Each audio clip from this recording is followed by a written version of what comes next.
program. Ideas Unlimited Sports Management Group, or IUSM, is a leading India-based ISO 9001:2015 sports management company. Since its inception in 2007, we are working and contributing immensely for the development of the sports scenario within the country. We have come up with this webinar program, a first of its kind initiative in Indian football, because of the ongoing lockdown that we all are stranded in. Also, we are doing the soft launching of the Indian Football Business Awards now, and the award ceremony will take place at Kolkata in December 2020. Before we start this session, I would like this opportunity to thank all our patrons and sponsors, our speakers, spectators, and the entire IUSM family for making this project a reality. Thank you so much, everyone. I would like to request our audience to kindly switch off their microphones so that you are able to hear our speaker without any hindrance. Meanwhile, as the meeting is being conducted, you may send in your questions for our guest speaker in the Google Meet chat box or our WhatsApp groups. We have Shoham and Shayan here with us who will be jotting down your questions, and our guest will be answering them at the end during the audience interaction session. Also, since this is our last webinar of this series, we would be closing our webinar today by singing the national anthem. So I would request you to be present at the end, stand up and kindly sing the national anthem along with us.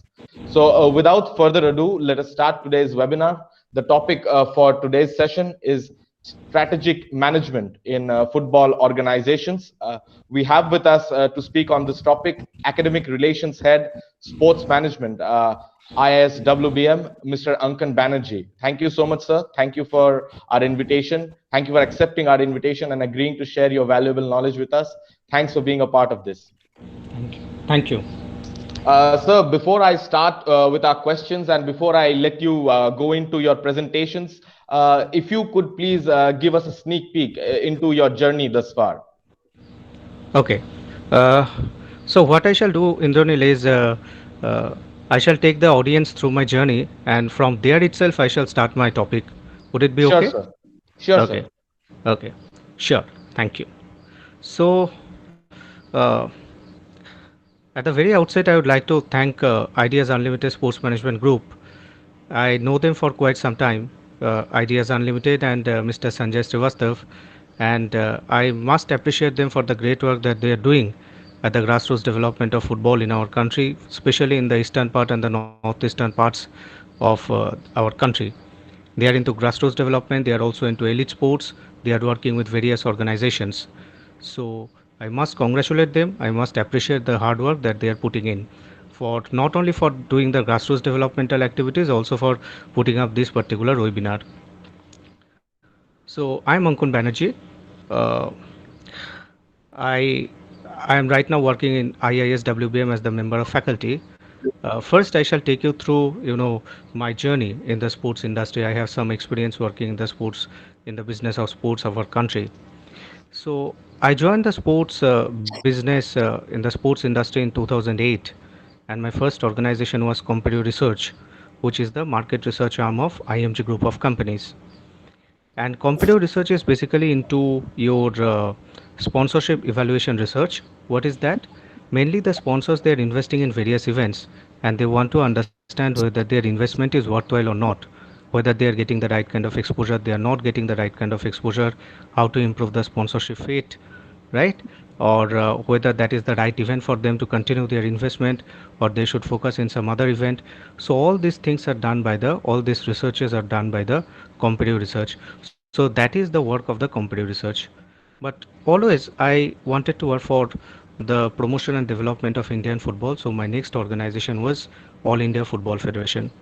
So I joined All India Football Federation after leaving competitive research, and there I was working in the club licensing criteria part.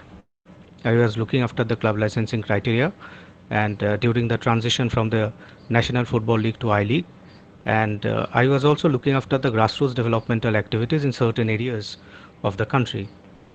And in the grassroots developmental activities, what I learned, that also I shall share with you during this session. And after competitive research, I joined New World Consulting, which was during that point of time a startup kind of thing, and they are based in Bangalore, and they are mainly into brand management of the overseas clubs and leagues in our country. And while working with them, I understood the financial viability structure of the league system. So that also I shall share with you during my session. And after that, I joined IISWBM. I am still working here. IISWBM is the first management institute set up in India in 1953, and the sports management department was established under the affiliation of the Calcutta University. It was established in 2003. 1953, IISWBM was set up. Sports management department was established in 2003. So these are the organizations where I worked. So the first important thing that I want to share with you is the organizations that we can see in the sporting environment of any country. They can broadly be divided into three different parts, three different sectors. The first one is the public sector, where we have the government and governmental organizations. They have certain specific responsibilities. Second is the non-profit sector, where we have the federations, associations, community clubs, etc. They also have their certain specific responsibilities. And then we have the private sector, where we have the sports management companies, sponsors, broadcasters. All of them, they have certain specific responsibilities. So when you look at the public sector, we have the national, state, and local governments and governmental organizations. What do they do? They actually provide the financial and institutional support to the other sectors. They prepare the sports policies, they build the infrastructure, they support the athlete development program. Now, often, I mean, when we interact with the students or the common people, they often develop the understanding that the organizations like All India Football Federation, Hockey India, or FIFA or IOC, these are the organizations which are, they develop the notion that they are the government organization. They are not actually the government organizations. They are the non-profit autonomous Sir, bodies. sir, with your permission, if I can come in for a moment. Yeah. Yeah, sir, as you will be speaking for a long time on this topic, I would kindly request you to adjust your posture so that your entire face must be visible within the screen. Okay.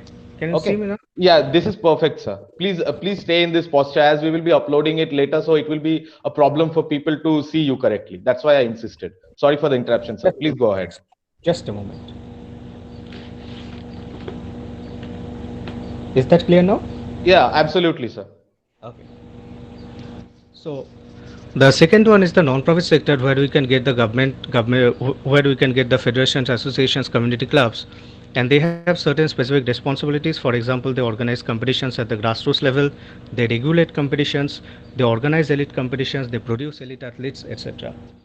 Then we have the private sector, and if you look at the private sector, that is the, you know, biggest sector if you consider our country. And in this particular sector, you have the sports management companies, you have the sponsors, broadcasters, right, media providers, all of them. And they mainly take part in the sporting activities with the objective of making profit. And what happens is that all these three sectors, they have to work together jointly for the promotion and development of sports in any particular country. So if one particular sector is doing their part and the other two sectors are absent, then there's a problem. All three of them should work together in order to promote and develop sports in any particular country. So that is the first part I want to touch. Second is, while working with these organizations, I realized a very important thing. That is, it is very important to define the objectives of the organization. It is very important to define the directions of the organization. If we do not define the objectives, if we do not define the directions, the movement of the organizations becomes very haphazard. So if I do not understand what is the end point, what is the objective that I want to achieve, what is the end point that I want to reach, my the movement of the organization would be extremely haphazard. So what is very important for any organization, be it a football academy, be it a football club, be it a member association, I mean the federation or the state association, all of them, it is very important to decide the objective. Objective can be one part of it. Apart from the objective, it is equally important to understand what would be the strategies. So strategies are the things that we are going to implement in order to achieve the objectives. So when we are combining the objectives and strategies together, that will give us an understanding of the strategic management. That is actually planning. And planning can actually be divided into three different parts. when we are talking about the long term planning, that gives us an understanding of the strategic management process. For example, how many, if I am running a football academy, then how many players I want to produce at the state level or at the national level down the line after 5 years. That will give me an understanding of my long term vision. But at the same time, if I am sitting here in 2020 and if I am planning something in 2025, in between I am not trying to understand whether my organization is moving in the right direction or not, then there is a problem. So what we have to do is that we have to cut the long term into pieces. We have to make yearly plans, and those yearly plans are known as the tactical plan. So when we are talking about the long term plan, that is the strategic plan. When we are making the strategic plans into yearly plans or 6 months wise plan, these are probably the tactical plan. And when we are going to implement them in the real life situation on the field, these are the operational plans. So plans can be divided again into three parts. For example, if I am running a football academy, then how many players I want to produce in the state level, how many players I want to produce in the national level, maybe in 1 year, maybe in 5 years, and how. So when it comes to 1 year, tactical plan, 5 years, strategic plan, how, operational plan. These three together form the strategic management process. Another example can be, suppose that I am going to organize a football league, and in my football league there are some of the teams which are going to play, and I want them to improve their structure over a period of time, so that the format of the league or the uh, viability of the league, that will also improve. So what I have to do is that on the basis of certain criteria, I have to improve their structure. What can be the possible criteria? For example, one area can be players contract. In players contract, the criteria can be minimum number of contract players. Why that one is required? Because uh, minimum number of contract players, because players, they will be able to understand that within the 1 year period of time, the club cannot throw them out, so there will be a security for the players. Not only that, there will be the clubs, they will also understand that whenever there will be a requirement, they can use the players will not go away. So contract is something which is very important from the perspective of the player, also from the perspective of the club. So players contract, I cannot push the club, I cannot ask the club that in the very first year you have to make contracts with lots of players. So what I am doing is that in 2020 I am asking the clubs to make contracts with 14 players, in 2021 16 players, in 2022 18 players, in 2023 20 players. So there is gradual improvement, right? And what I can do is that after the completion of each and every year, I can actually sit with the clubs and I can actually check whether they are moving in the right direction or there is a deviation from the right direction. Similarly, coaches, if I want them to appoint the licensed coaches in the first year, I'm saying that you need not to appoint any licensed coach. But in the second year, you have to appoint a B licensed coach. In the third year, you can continue with the B licensed coach. In the next year, fourth year, you have to appoint an A licensed coach. So gradual development. Facilities in terms of practice ground. Initially, in the first year, maybe one practice ground. Second year onwards, two practice grounds. And also, that today football is a professional activities. You need to have the sponsor, you need to have the broadcasters, you need to have the commercial partners, you need to run the Sir, can you hear me? yeah. Yeah, sir, there have been some reports about some of our spectators not being able to hear you. If you could please hold your microphone close to your mouth while speaking. I'm sorry Okay. again for the interruption, sir. This one is clear. Yeah, this is better, sir. I can hear you properly because I'm using a headphone, but maybe some people are not being able to. So I just received the report, so I forwarded it to you. ठीक Okay? है. Okay, ठीक sir. है. Please go ahead. Regarding the administration, what happens is that today we say that the football is a commercial activity, football is a professional activity, and therefore we need to have the sponsor on board, we need to have the broadcasters on board, we need to have the commercial partners on board, and therefore we have to appoint professional managers. Otherwise, getting the commercial partners would be difficult, and also you have to run the administration properly. And therefore, we are asking the clubs that in the very first year, you have to appoint in 2020 one professional manager, and then 20212 you can continue with two professional managers in 2022, and 2023 three professional managers. And similarly, when we are talking about the clubs development, without the youth teams the development cannot happen. You need to have the youth team so that there will be supply line of the players. So therefore, you can ask the teams that in the first year there can be two youth teams, in the second year there can be two youth teams, third year three youth teams, fourth year four youth teams. Likewise, if you look at, I'm going to show you a table. In that particular table, you can see how this strategic management process works. Just have a look at this table.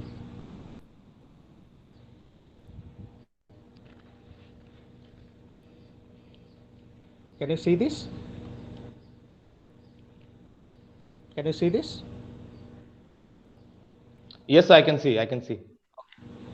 In this particular thing, you can see that we are making a plan till 2023. So therefore, this can be considered as the long-term plan.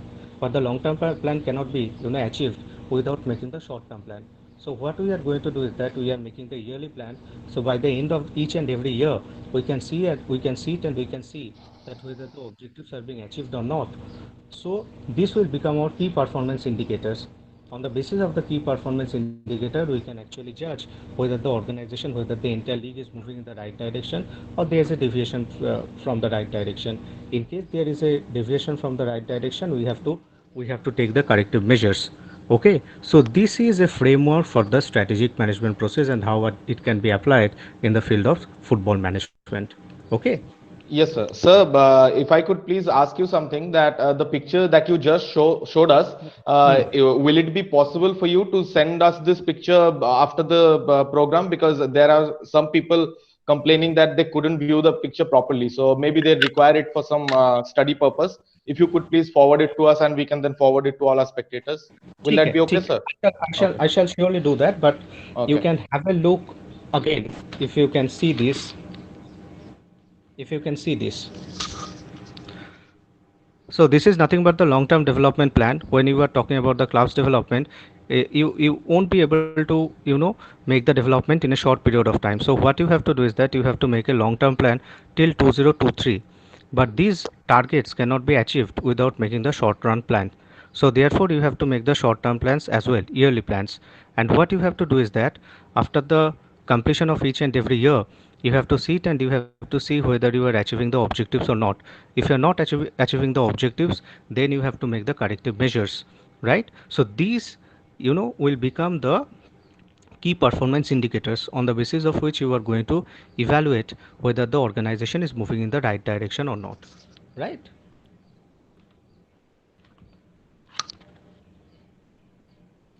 So what I mean is that when we are talking about the uh, football development process, the football development process or football management process cannot work without understanding the strategic management.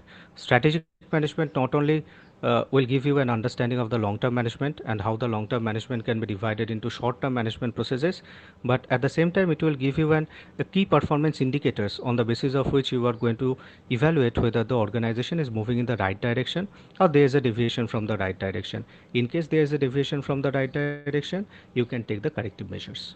Okay, this is a very important thing. Now FIFA, they are very particular about some of the definitions. They define strategic management as a tentative formulation of a program of action. A tentative formulation of a program of action worked out in detail. That is basically the strategy that they are talking about. A tentative formulation of a program of action worked out in detail, rendering systematically the steps, right, and procedures necessary to achieve the objectives. So what do they want to mean is that there are certain objectives that you have to define, and after defining the objectives, you have to work out on the strategies. And after working out the strategies, you have to implement them so that the objectives can be achieved.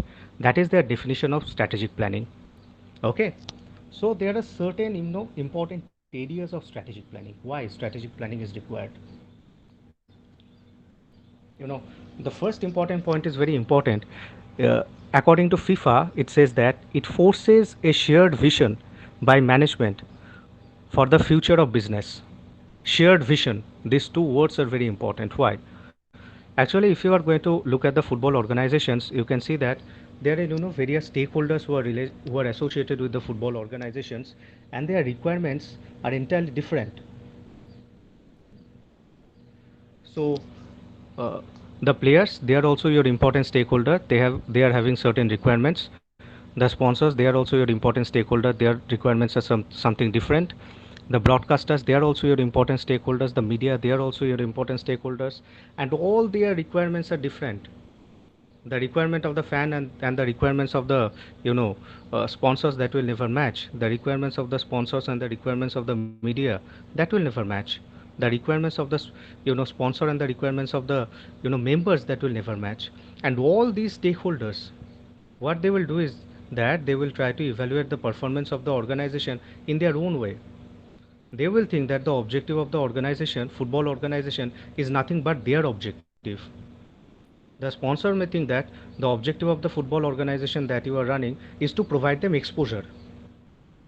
So what is very important, what FIFA means by shared vision, is that nothing but you have to give all of them a direction, that in which direction the organization will move. So all the stakeholders will be able to understand that in this particular direction the organization will be moving. For example, I will tell you, players, what do they want? They want on-field success, right? They want low injury rates. They want appropriate pay and benefits. Now, when you are talking about the employees, they want also appropriate pay and benefits. They also want professional development. They also want job security. Equipment suppliers who are supplying you the footballs, right? The shin guard, all these things. They want brand awareness. They want players endorsement. Shareholders, they want return on investment. Now, if you are talking about the members are very important for any of the football clubs. What do they want? They want services and benefits. They want overall satisfaction. Now, when we are talking about the sponsors, without the sponsors, the football clubs or football academies or any of the football organizations cannot run in today's time. They want positive reputation. They want brand awareness and recognition. Fans, game quality, high win-loss ratio, right? Media, they want mass market. So their requirements are diversified, and they always try to evaluate the purpose of the organization, vision of the organization in their own way. So if you do not give them a direction, so they will try to influence the movement of the organization in their own way. So this cannot be done. That is why strategic management process is very, very important. Not only that, it gives you an objective. As the manager of the club, as the owner of the club, you will be able to understand which are the objectives that you want to achieve in the long run, in the short run. Uh, it it can it can help you to understand the opportunities and threats which exist in the market. And also, which is very important, is it will give you an understanding of how the performance of the organization that can be evaluated. I have already told you about the key performance indicators. Without the key performance indicators, the movement of the organization, performance of the organization, that cannot be evaluated. So the key performance indicators will become your standard of performance. And what you have to do is that you have to collect information about the current performance. So if you want to be in the top 3 in the league, and if you are not in the top 3, you are the 5th position or 6th position, then your performance, current performance, and the standard of performance, these are not matching. So there must be some mistake, there must be some problem. So that then you have to sit with your players, your coach, and you have to find out where is the mistake, and then you have to take the corrective measures. So that is the essence of the strategic management process. It not only gives you a direction, it not only gives you an understanding, it also helps you in measuring the performance of the organization. Okay. So let me take some water, then I shall come to the next step. Sure, sir.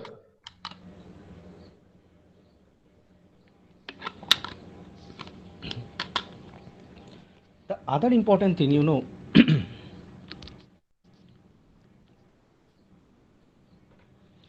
now I think viewers can hear me, right? Yes, sir. Achha. So, before you go into the next part, could you please allow me a minute? I have a few announcements to make. Yeah, go ahead. Okay, so I can see a lot of new people have joined us over the course of this webinar. So I would like to remind all of you to please keep sending in your questions for our guest in our Google Meet chat box or our WhatsApp groups. And please keep your microphones switched off at all times. And I would also like to welcome all of you to Indian football business, a growing industry brought to you by Ideas Unlimited Sports Management Group. Ideas Unlimited Sports Management Group, or IUSM, is a leading India-based ISO 9001 2015 sports management company.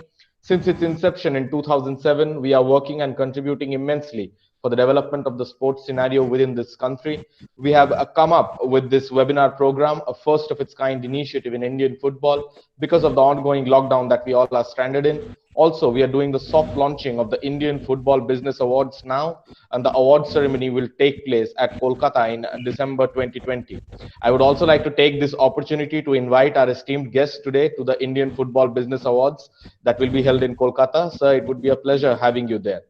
If you Sure, want sure, any other 100%. info about our company, you can go to www.ideasports.com. And if you want any information on the Indian Football Business Awards, you can go to www.indianfootballbusinessawards.com. And also, if you want to watch or rewatch any of our 9 webinars that we have published in this series, you may go to Pink TV India channel on YouTube. With this, sir, I pass it on to you. Please go ahead with the session.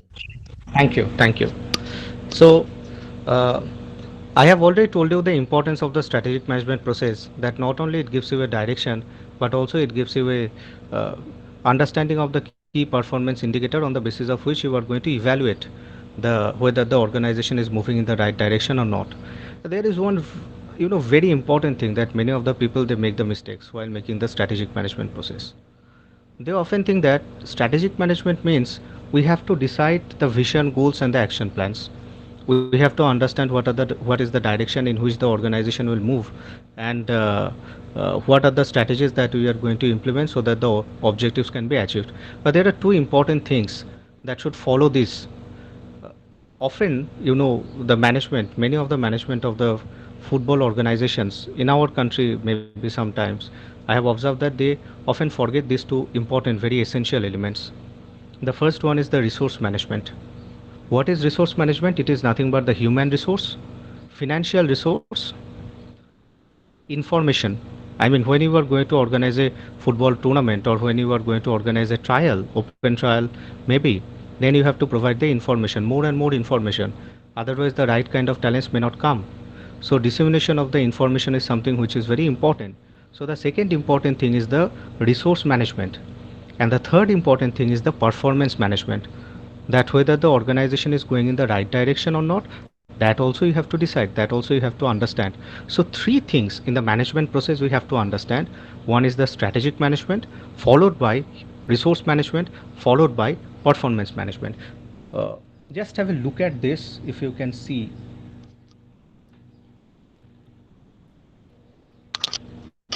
I shall send you all this later. Surely, sir. Can see this? Yes, sir, this is visible. Right. So this is the entire management process that we have to understand. Now, how does this system work? Let me go back to my uh, football federation days now. Uh, Actually, what I believe is that when we are talking about the football system, football management process, I mean, what is the most important element? I always believe that the footballers, they are the most important element in the football environment of any country. Uh, in another webinar also, I mentioned that there was a famous economist, Rodney Ford. He also wrote a few books on sports economics, and he said a very important thing that like economics, in sports economics also there are certain resources which are scarce, which are not readily available. And one of these resources is the players, the athletic prowess. I mean, the talents, you cannot find the talents of Maradona in each and every area, in each and every field. So these kind of athletes, this kind of players, they are actually attracting us towards the ground, towards the stadiums to see the matches. In my childhood, I decided one very important thing, that my religion has to be football and my God has to be Diego Maradona. Such was the influence. I did not see him much playing, but such was the influence of the great man. And not only Maradona, there are plenty of players: Pele, Beckenbauer, Cruyff, Platini, yeah, and in today's context, you Messi, Ronaldo. And if you come back to India, Cristiano De, Vaichung, Vijayan, Ancheri, there are lots of players, and because of them, we are going to Sunil Chetri. Definitely, I can't forget him. And because of these players, we are going to the field, we are watching the matches, and they are actually attracting us towards the ground. and therefore the development of the players is very important. And if you look at the development pyramid, you can see that the structure, football development structure of any country is like a pyramid, right? The base of the pyramid is nothing but the grassroots, and the top is the apex is the elite. So what we have to do is that we have to conduct various activities, various uh, competitions, various competitions, various uh, uh, tournaments we have to organize at the grassroots. We have to organize the youth festivals. You have to organize the coaching clinics so that the right kind of talents they can take part in the football activities. The objective being we have to expand the reach of football. So until and unless we are going to expand the reach of football, then there is a problem. Why? Because we won't be able to select the right kind of talents. Until and unless we are going to select the right kind of talents, we cannot, nurture them properly. So for selecting the right kind of talents, we have to increase the reach of football, and that can be done by expanding the base, right? Base of the pyramid. Now, after selecting the right kind of talents, we can nurture them through the regional academies, through the elite academies of the national federation, of the state associations, of the clubs in our country, the academies which are being set up by the CSR money of various corporate bodies like the Tata Group, like the Vedanta, who are they are doing, and then you can take them to the elite level. So this is the football development pyramid of any developed country, football developed country. In our country, I'm not specific in football, but in any sports you can see that the pyramid is there, but the structure of the pyramid is reverse. So our more focus is that at the elite sports, our less focus is at the grassroots. So there's a problem in the supply line of players, right? And this here also you can see that, just a moment.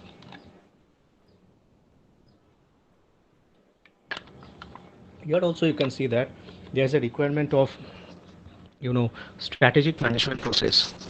So I would like to share with you one particular story.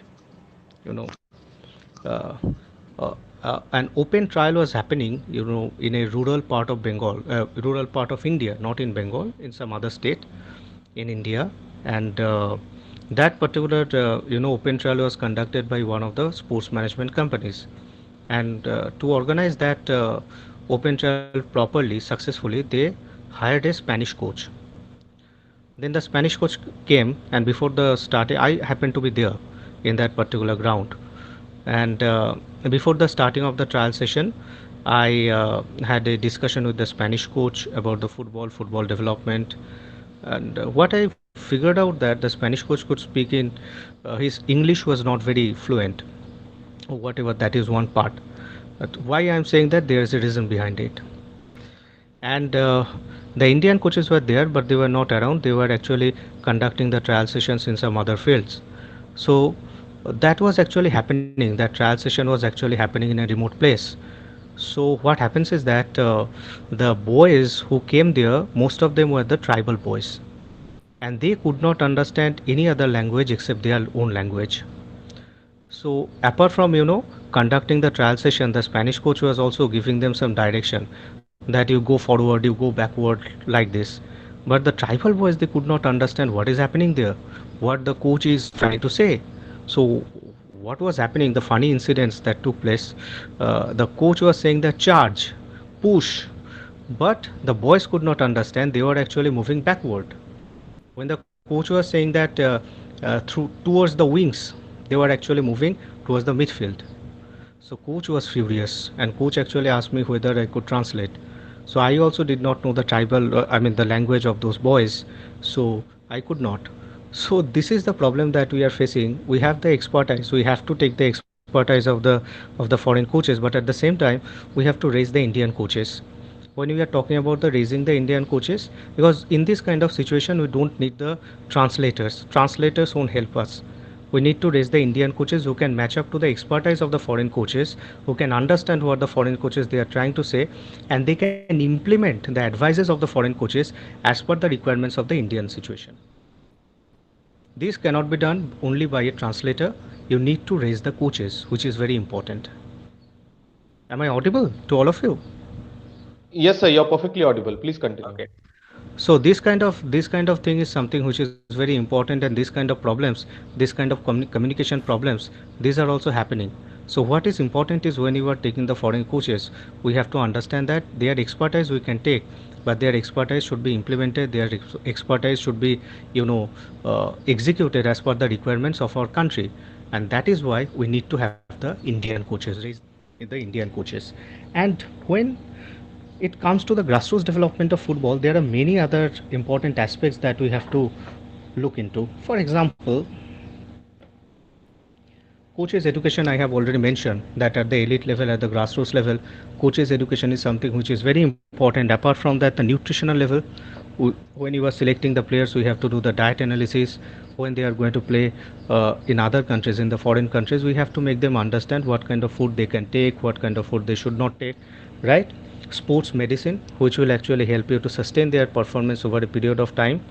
Then we need to have the psychological analysis to manage their energy, to motivate them, meditation, goal setting, distraction management. Okay, strength, we have to develop their strength so that the possibility of the injury that can be lesser, and they can recover I mean the fast.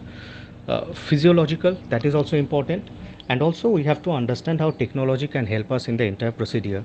What is happening is, there are a number of football technology companies, they are coming up, and what they are doing is that they are actually tracking the performance of a footballer throughout the season on the basis of how many passes being made, how what is the percentage of the accurate passes, tackles, number of tackles, distance covered, distance ran, on the basis of which they are trying to evaluate the performance of the player throughout the season. And on that basis they are giving that particular data to the academies or to the clubs, so that the clubs can work on the areas where the player is lacking, right? So you need to have a holistic plan, you need to have a strategic management if you want to develop the grassroots to the elite. And also one very important thing I would like to mention, that uh, when we are talking about the development of the grassroots football, there is one particular point we have to understand, that what is the motivation, why the players, why the clubs, they will focus on developing the grassroots. If you look at our body, then there's a backbone. The backbone actually helps us in various ways in making our body straight.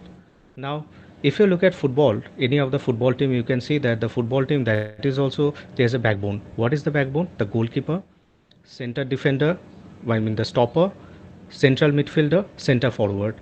Now, except goalkeeper, you look at any of the I League clubs or the ISL clubs, most of the positions are occupied by the foreigners. Most of the positions, in most of the positions, the foreigners they are playing, and we have no clue that I mean, when Sunil Chetri will retire, who is going to replace Sunil Chetri in the national football team? So therefore, some of the space we have to create for the Indian players. So I always believe that in the I League and the ISL, a few more Indian players should be given the opportunity to play. So the national federation should look into it. So that is a suggestion from my side. However, when I'm talking about the strategic management, when I'm talking about the grassroots development, it is not the only responsibility of the national federation. It should be a collective responsibility. When I'm talking about the collective responsibility, it should also be the responsibility of the state associations. It should also be the responsibility of the clubs, franchises, all major stakeholders who are associated in the football development scenario.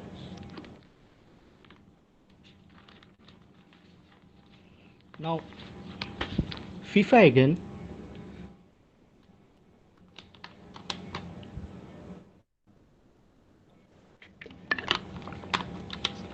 in one of the documents, FIFA gives a very comprehensive definition of grassroots football. They say that the grassroots development plan is a strategic framework. So therefore, we understand that what we are discussing today, that is the strategic management process. So in the FIFA manual, in the grassroots development definition, there is a mention of that. So they also mention that grassroots development plan is nothing but a strategic framework. So it is basically a long-term plan. For launching, we have to launch it. Following up, we have to follow it up. Rolling out, we have to start it. We have to make it year on year basis. So one particular point you can understand here, that when we are talking about the following up, that is nothing but the key performance indicators. So there also you have to decide certain key performance indicators, and we have to understand whether the grassroots development plan or strategies that we have decided, whether that is successful or not, whether we are moving in the right direction or not, right? Grassroots activity throughout the country. So throughout the country means all the states we have to include in the grassroots map on the basis of a uniform system, right? Is this happening in Indian football? Yes, that is happening. Uh, I was talking to one of the grassroots development manager of one of the franchises of ISL, and what they are doing a wonderful work. What they are doing is they are organizing, open trials in various districts, and they are sending their spotters over there. So from there, they are selecting the talents, and they take them in one particular place where the closed trials are happening. From the closed trials, again they select the boys and they put them for their under 13 and under 15 teams and also in their academies. And if they can perform well there, they take them to the under 18, to the reserve team, and then to the main team. So there is a direction, there is a clear cut direction of what they want to do. What is not there? That is the key performance indicator. That means how many boys you are taking from the grassroots to your reserve team, to your main team in year 1, then year 2, then year 3, then year 4. If that particular key performance indicator is not present, then there is a problem. Then you are working haphazardly. Even if the plan is there, if the indicators are not there, then there is a problem in the entire scenario. Right? So this is one particular part, and other important area I just want to take you through is uh, do I have time? Yes, sir. Please go ahead. Okay, just a moment.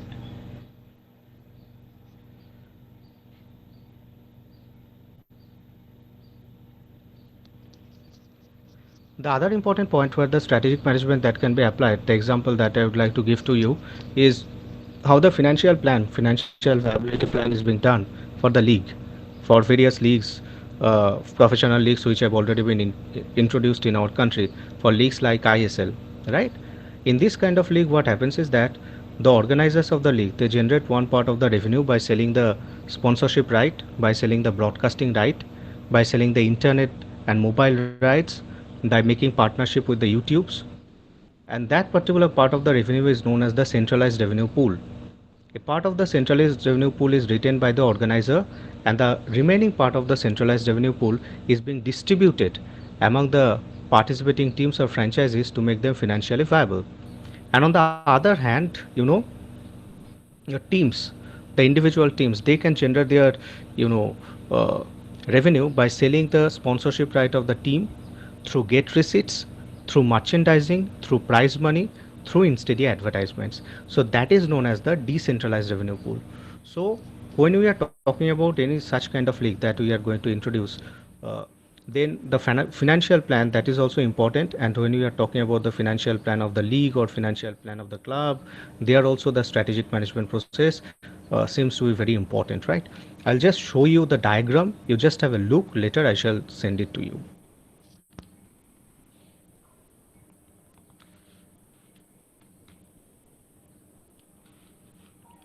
Can you see this? Yes, sir. It's better now. So in the middle, you can see that AIFF, All India Football Federation, they are generating certain revenue by selling that sponsorship right or broadcasting rights of the league or the YouTube right, theatrical rights, and thereby they are generating one particular part of the revenue, which is known as the centralized revenue pool. A part of the centralized revenue pool is retained by the organizers, and the remaining part of the centralized revenue pool is being distributed right among the teams or franchises to make them financially viable. And the teams, on the other hand, they can also, you know, generate their own revenue by selling the sponsorship right of the team, by selling the merchandising items, etc. That is decentralized revenue pool. So when we are making this kind of financial plan, then also strategic management is something which is required. Clear? Is that clear to Yes, all? sir. I mean, okay. So the next part, which I would like to, you know,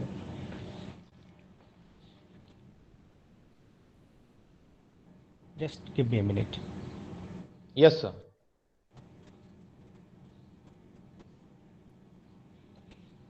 So this also you can see that is the strategic management cycle. It actually starts with the vision, uh, then direction. This is as per the documents of FIFA. So FIFA always says that it is not only about the vision, not only about the direction that you have to decide, you have to work on the strategies, and after a certain point of time, you have to understand whether you are moving in the right direction or not. If you are moving in the right direction, then you have to decide new visions. You have to take your organization to newer heights by deciding the new visions. Okay.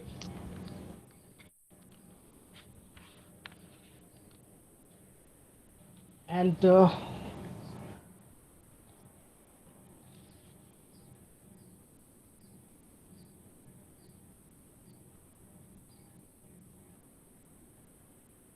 okay, for your strategic management process, there are certain steps which are being involved, especially for the member associations in football, or especially for the football organizations which are involved in the football scenario. So the first step is known as the status assessment. Status assessment is what? There we have to understand where we are. So therefore, in that particular situation, we have to understand that what is our position in the marketplace, what is the financial condition of the organization, what is the sponsorship, what is the revenue that we are generating by selling the sponsorship right, by selling the broadcasting rights, other commercial rights, how many tournaments that we are organizing on yearly basis, how many players are registered under us, how many state associations are there, right? Then the second stage is vision and targets. There we have to define where do we want to be, and what is the medium and long term aspiration of the member association. So there we have to understand on the basis of the status assessment what are the medium and the long term planning of the organization that we want to achieve, right? That will actually give us a direction. So first one is the status assessment, then vision and targets. The third one, as per the documents of FIFA, it says that uh, activities.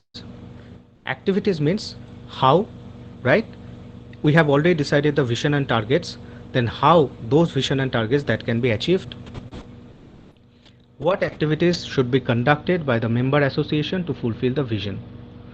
So that particular step is known as the activities.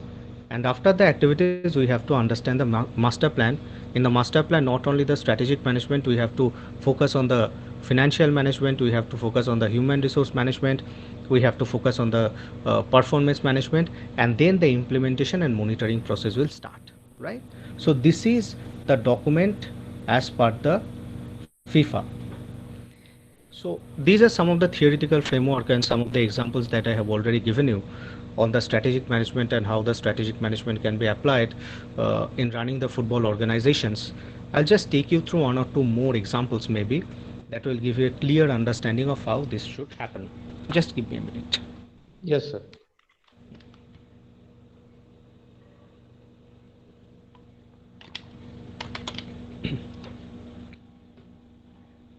The first example is I'm just stating the objective. Okay. Yes, sir.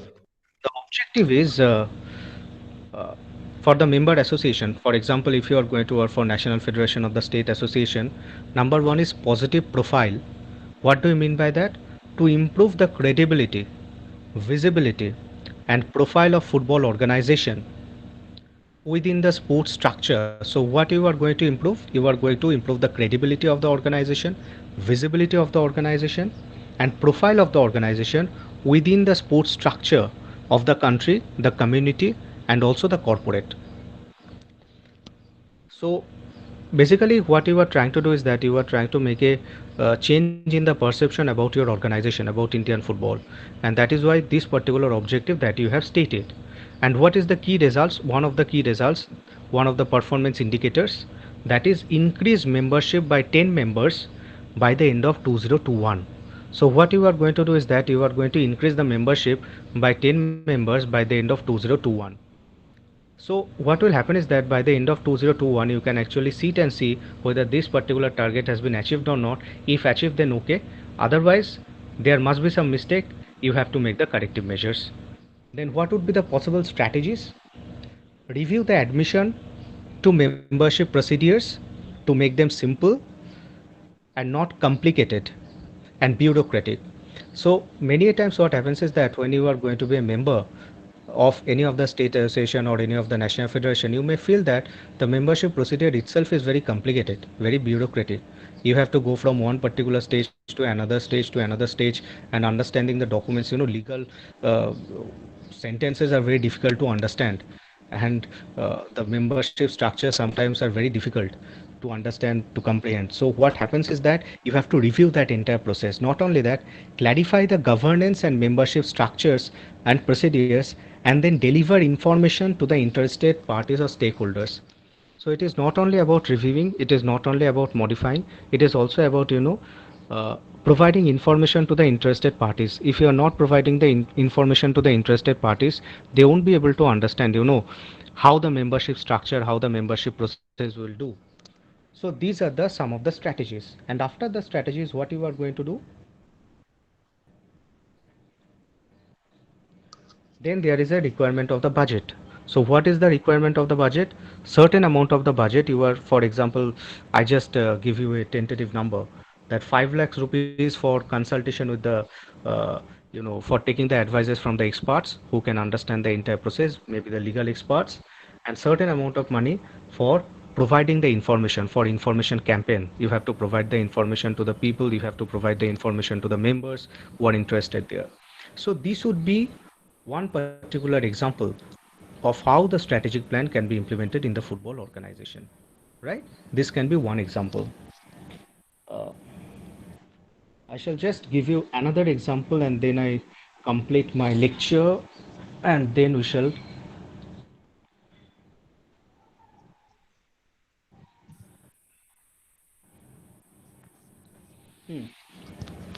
So there can be one particular goal that you may decide that to attract more domestic interest in the game of futsal, right? Futsal, we all know. So our objective is to attract the domestic interest in the game of futsal. So what is the objective? Objective is to develop a marketing and promotional strategy. How? What is the action plan? To organize an indoor national club every year. So we are going to organize an indoor national cup every year. And what is the indicators? Number of futsal players in the country of futsal and the mass media. So this can be another example. So what exactly I want to mean is that whatever be the activity, it can be grassroots developmental activity, it can be league framework, it can be sponsorship, it can be broadcasting, whatever be the area. What is the very important point is to understand how it should be implemented. And when it comes to implementation, or when it comes to thinking about the process, it should not be haphazard, right? Uh, why Indian football is not happening properly, why Indian football, the ranking is not improving? Because in many of the cases we are moving haphazardly. Now, All India Football Federation and the other major stakeholders, they are trying to give a direction to Indian football. This will take time, but they have a plan in place. That is actually strategic plan. If you do not implement the strategic management process, if we do not know in which particular door we have to walk, after deciding the door, we can make steps towards that particular door, right? Though the direction of the door is the strategic plan, when we are making the steps, these are the tactical plan. If we do not decide the direction, then what will happen is that we will move here and there, and we will bang on the wall, and we will be nowhere. So that is why the application of the strategic management is something which is very important in running the football organization. Over to you, Nilanjan. Well, sir, thank you so much for this enlightening session. I'm sure that all our viewers have learned a lot of things from this. Before I go into the next part of our session, I would like to thank our audience for sending in their questions for our guest, which he will be answering very shortly. Meanwhile, I would request all the people to please keep your microphones switched off at all times. And also, I would like to give you a reminder that since this is the last webinar of our series, we will be singing the national anthem in order to close this session. So please be there with us. I would like to welcome all the new people that have joined us to the Indian football business, a growing industry brought to you by Ideas Unlimited Sports Management Group. Ideas Unlimited Sports Management Group, or IUSM, is a leading India-based ISO 9001-2015 sports management company. Since its inception in 2007, we are working and contributing immensely for the development of the sports scenario within this country. We have come up with this webinar program, a first of its kind initiative in Indian football because of the ongoing lockdown that we all are stranded in. Also, we are doing the soft launching of the Indian Football Business Awards now, and the award ceremony will take place at Kolkata in December 2020. If you want any other info about our company, you can go to www.ideasports.com. And if you want any information on the Indian Football Business Awards, you can go to www.indianfootballbusinessawards.com. Also, if you want to watch or rewatch any of our webinars, you may subscribe to Pink TV India channel on YouTube. Sir, before moving on to the audience interaction session, I have a very quick 2-3 questions to ask you. Okay. So the first question, sir, that I would be willing to ask you is, we all know that we are stranded in the midst of this horrific pandemic, and we don't know when we'll be freed from its clutches. So how do you feel that this will affect the sports industry? Actually, there are this particular answer can be given in two, three segments. Number one is the major events. If you look at the Olympic Games, if you look at the European Cup, Copa America Cup, these tournaments have already been pushed back. And if you go to the Olympic Games specifically, what happens is that huge amount of investment is required, right, from the side of the government to build the infrastructure. And there the infrastructure can actually be divided into two different categories. One is the technical infrastructure, sports specific one, and the general infrastructure. And government of the host country, they are actually spending money for building that infrastructure. Now what happens is that they build the infrastructure in such a way that before the starting of the Olympic Games, before the holding the Olympic Games, the infrastructure should be in top condition. But right now the Olympic Games has already been pushed back to 2021. So they have to make additional investment to maintain the infrastructure. So that would be additional expenditure from the side of the government. Now how they are going to recover it, whether the Olympic Games, now again there is an uncertainty that whether the Olympic Games will be organized or not, that is a question. So there is an uncertainty over there. Revenue losses for the leagues and the clubs. Why? Because of the unfinished seasons, right? The sponsors, they are cutting their money, the broadcasters also, they are cutting their money, unfortunately. And if the clubs are financially worse off, then they are also cutting the money from the players. And also if you look at the sports management companies which are operating throughout the country, throughout our country and also in the world, they are sports in our country is basically a collection based industry. So if you are organizing a league, you have to collect the money from the sponsor. If you have an academy, you have to collect the money from the children. If you are working on the basis of the satellite center, you have to collect the money from the children or from the schools or whoever be your stakeholder. So that collection is not also happening, and that is also an adverse effect on the organizations. They are in this particular situation, they are also a bit clueless, right, how to recover the situation. They are trying to put their plans in place. But at the same time, there are certain areas which I want to focus. The first one is uh, the first positive point is that uh, sports, and there's a basic difference between the sports and the other businesses. I mean, when the sporting scenario will start, when East Bengal is going to play, then definitely I'm going to see. I mean, when the situation will normalize, and I believe that you are a supporter of Mohun Bagan, and whenever Mohun Bagan will play, you will definitely go. And same is true for each and every club. Whenever the sporting activities will start, people will go. So, and when they're in the school also, or when in the academy there's a football class, children will come and children will start playing. So when things will normalize, things will recover for the sports industry, for the business of sports. Things will recover very fast. So that is a very fast recovery phase. That will be a very fast recovery phase for the sports business. And not only that, what will happen is that in this particular phase, many of the sports management organizations, football management organizations, what they are trying to do is that they are basically trying to engage their major stakeholders by using the virtual medium.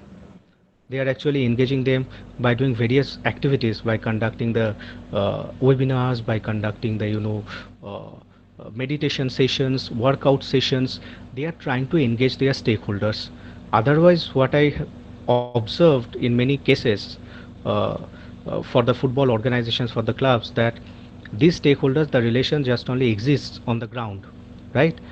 This particular space is not properly explored. So this gives us a situation, this gives us an opportunity to explore this particular space. So this space is being rightly explored here.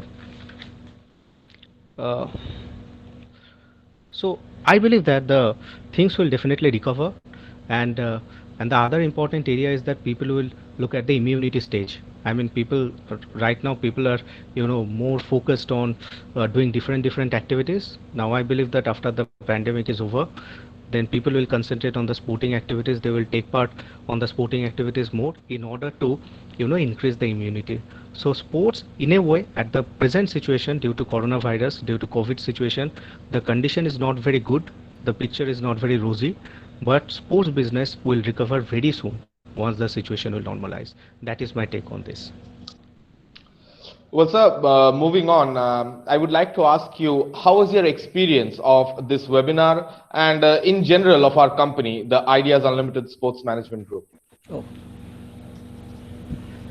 Actually, Ideas Unlimited Sports Management Group, and Mr. Sanjay Srivastav, I know them very well, and I know them quite a long period of time.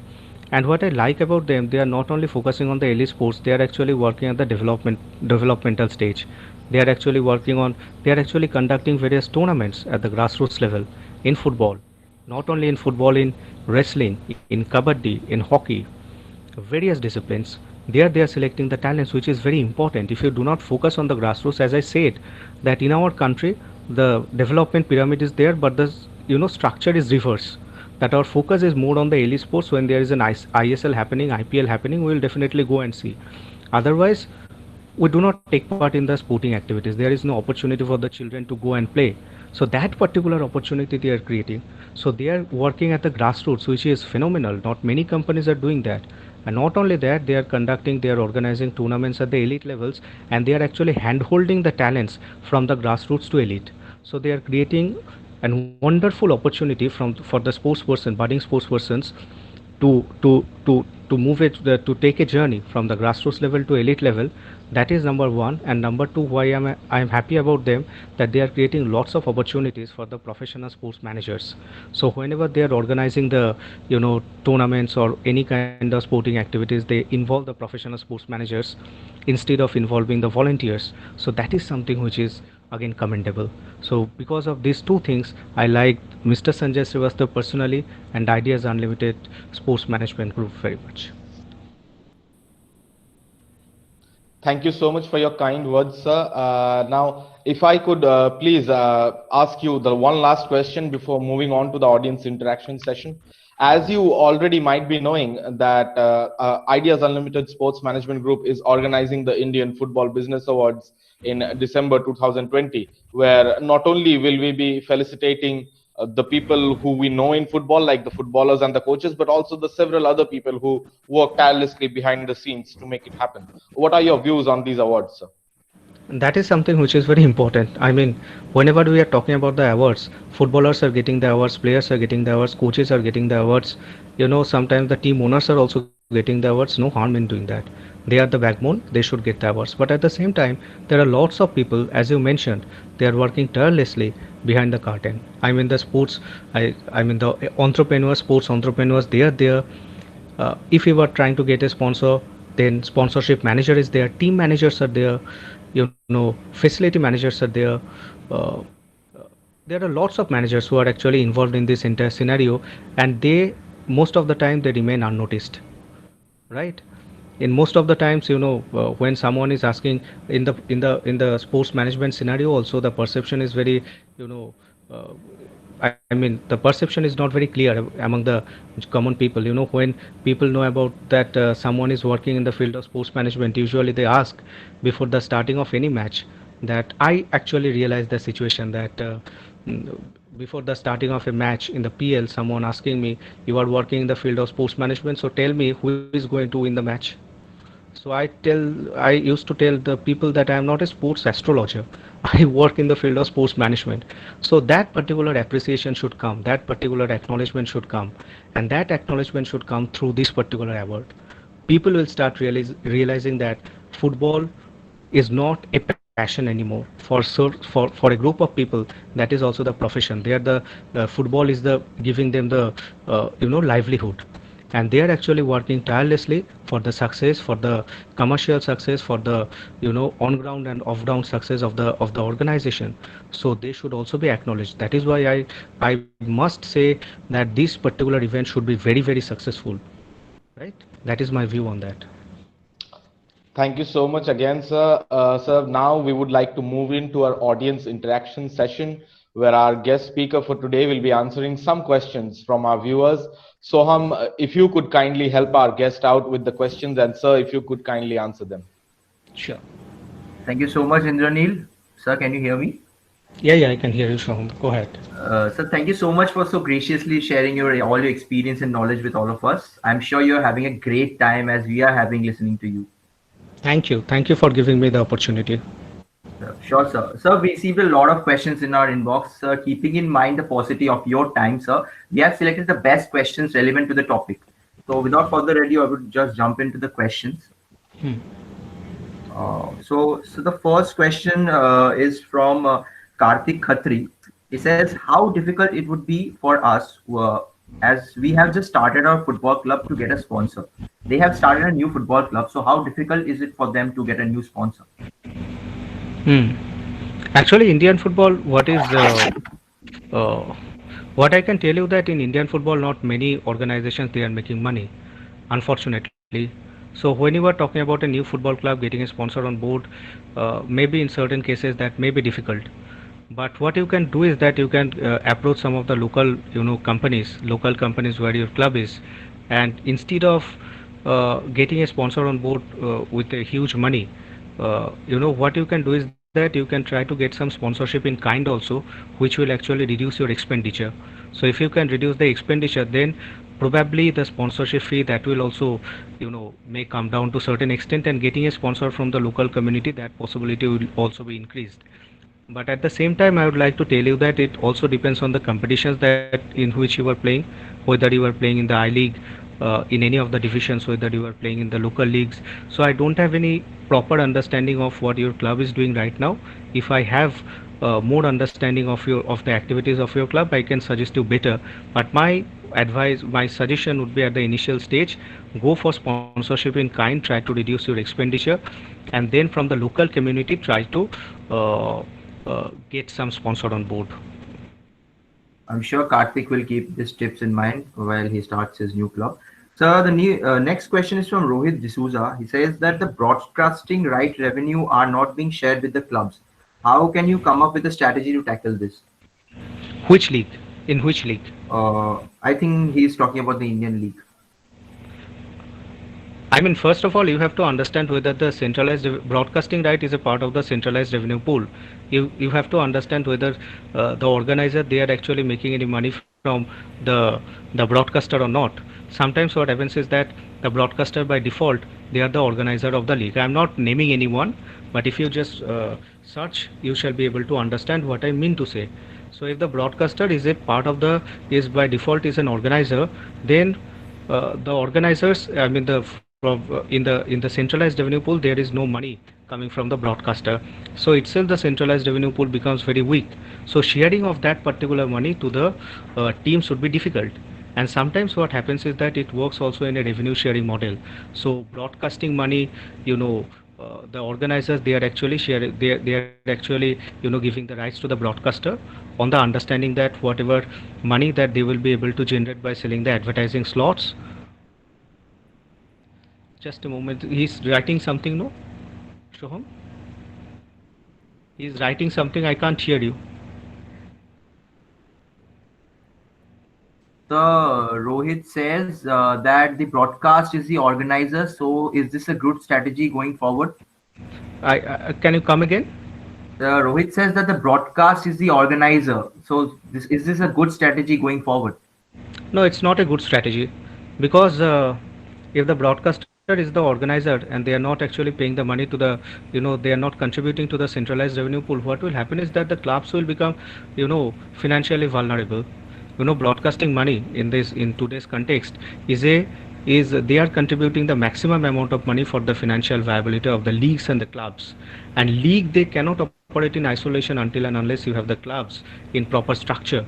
So broadcaster become the organizer, not contributing to the centralized revenue pool. Not a good model. Reject it. Thank you so much, sir. I'm sure Rohit has got his answer. Coming to the last couple of questions. So this is a question from Aditya Vijay Kumar. He says, regarding our domestic football system, do you feel our system has evolved strategically or it has been haphazard? Domestic football system. Yeah.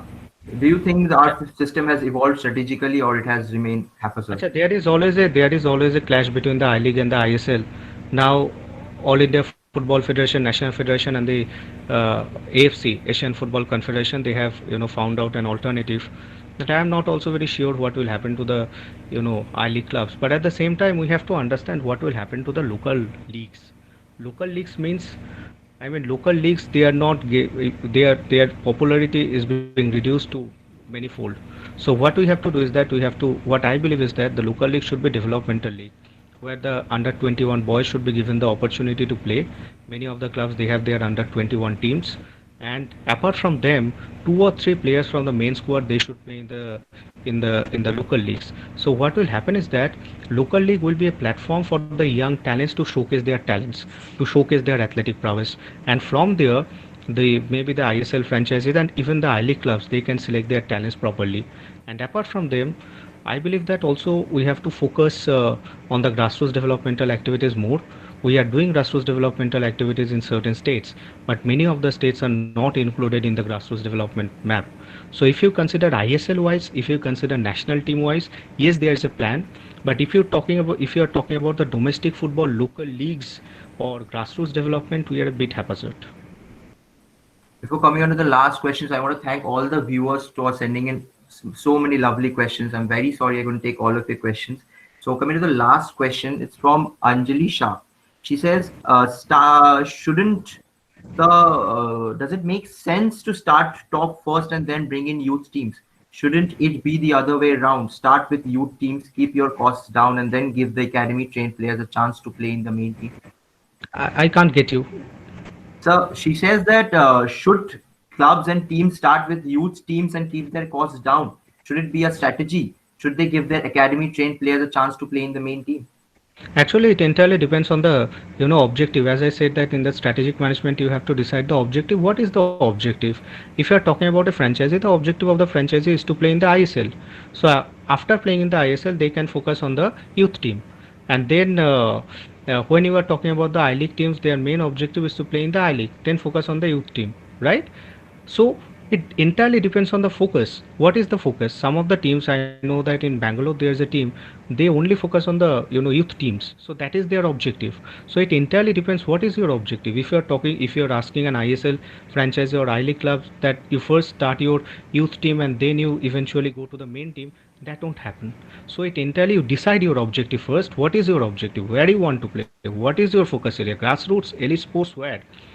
That you first have to decide. And if your decision is that you are going to play in the elite league, elite league like the ISL or the I League, then also after starting playing there, you have to ensure that there would be supply line of players. For example, Barcelona has a wonderful academy.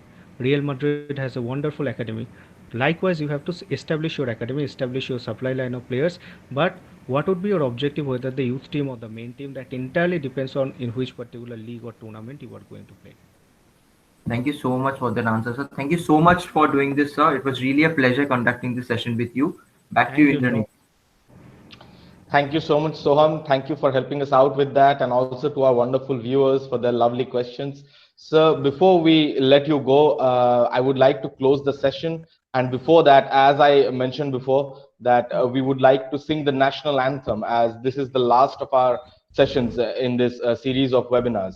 So, I would Sure. request all our viewers to kindly stand up and adjust their cameras. I am giving everyone 30 seconds for that, and after that, we can start with the national anthem.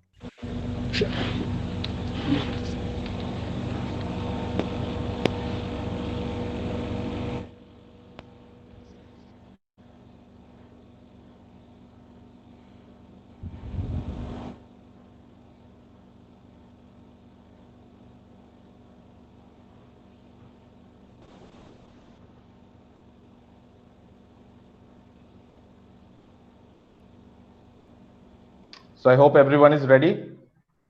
Is it all right, sir? Yeah, absolutely. Yeah, we can go in 3, 2, 1.